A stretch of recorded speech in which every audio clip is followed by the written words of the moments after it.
This is the Alba House, Society of Saint Paul. Yung kumbento ng mga pare. Dito nag-stay yung mga pare.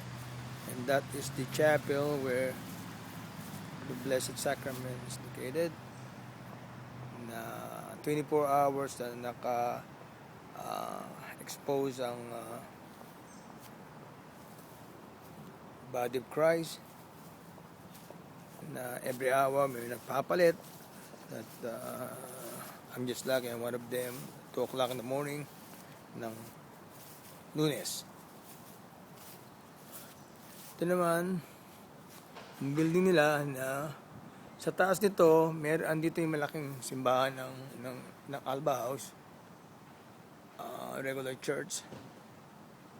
Ito naman yung pinadaanan ng mga pare, nagaling sila sa convent nila, and it's straight.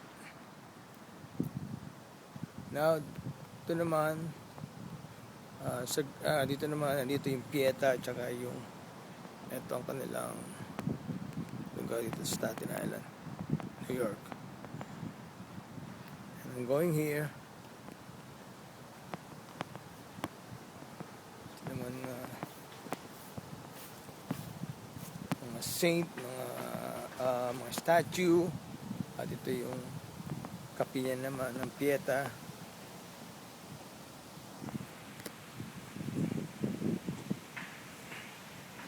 So this is the most holiest place in Staten Island.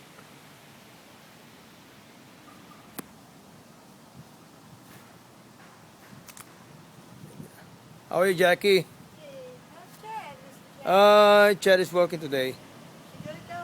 Huh? Yes, it's alright. Did she told you when is the next? No, she said she called. Oh, she called. Okay, because I don't even have an idea. No, I mean Father's Day is Sunday. I don't know. No, I don't know. I know where the Blessed Mother is gonna call. Yeah.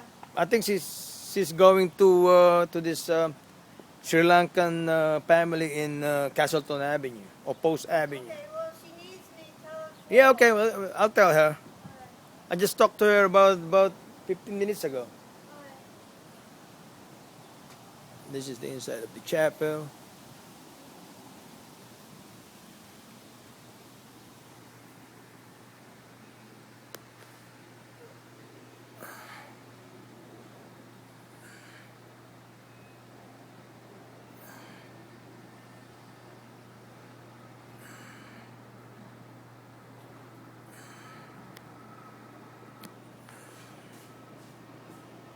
This is the Pieta.